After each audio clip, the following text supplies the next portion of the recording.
Welcome to another Chef Knives to Go quick look product review. I'm Steve Gamache, and this time we are looking at a line of knives that has a high polish to the finish. So I'm going to try not to show myself too much in the in the film here, but this is the Masashi Kobo SLD Santoku 165mm knife, and this line of knives has a core steel of SLD semi-stainless high-speed tool steel.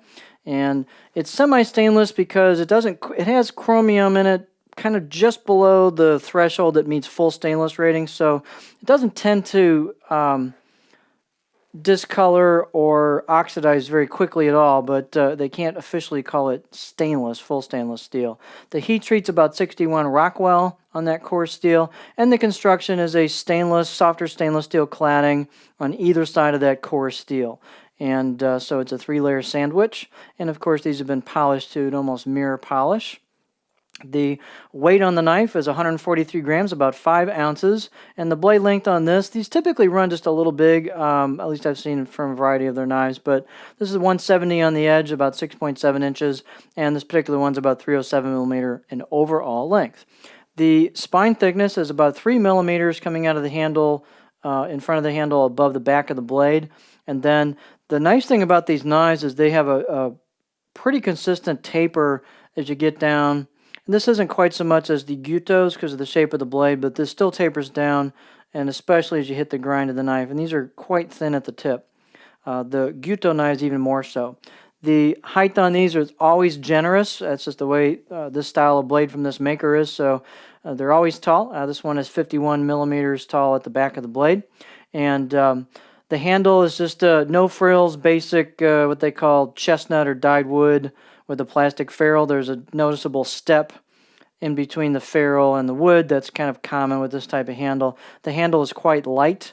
It's actually got a fair good grip to it, so even though they're pretty cheap, they do have a pretty nice feel to them, just in terms of utilitarian feel. The handle circumference is right about 3 inches.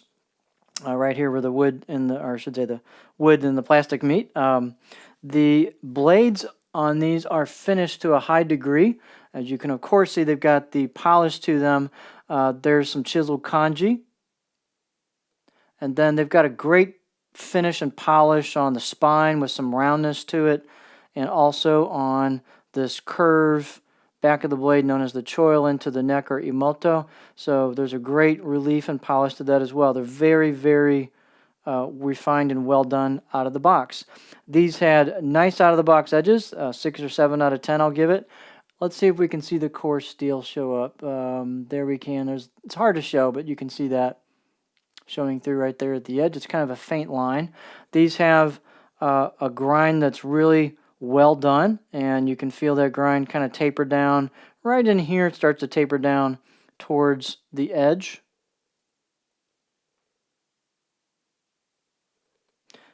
Let's back off a little bit on the focus, but the balance point on these, they're a little bit blade heavy because of the tall blade that's not super thin, but there's your balance point, and it's pretty close to a pinch grip.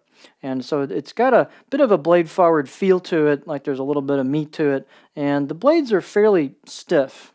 At least this Santoku especially, it's fairly stiff. And let's take a look at it. They do get quite thin at the edge. These are no heavy honking edges on these things. They are pretty thin right at the edge. And I did finally try one of these knives. I haven't tried one yet, but I decided to try the Santoku, and it flows through product quite well. You get a little bit of sticking on soft ingredients because of the very smooth finish and being tall, but it flows through product very well. I'd say it's a very good performing Santoku.